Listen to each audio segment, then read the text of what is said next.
šajā vietā kursanti noteikti daudz ir braukuši. Mēs pamazām virzamies uz Mūksalas rotācijas apli un nereti tiek dota komanda brauksim krustojumā pa kreisi. Un tad kursanti sāk domāt, kur tas ir pa kreisi, ja man priekšā ir aplis un aplies taču nevar griezties pa kreisi. Bet kreisais manevrs, tomēr reizēm instruktori šo vietu neizbrauc, ir šeit zem tilta. Tas ir gan pa kreisi, gan apgriezties pa lielam.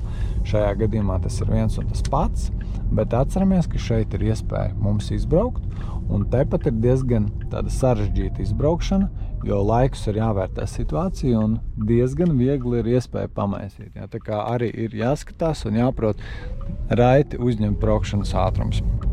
Trajektoriju varam veidot gan uz labo, gan uz kreiso joslu, bet es laikam ieteiktu veidot uz labo, tāpēc, ka tie, kas nobrauc no Mūksalas apļa, viņi uzreiz ir kreisējā, tad ir mazāks iespējas, ka jūs viņiem patraucēsiet, tādā veidā neiedodot ceļu.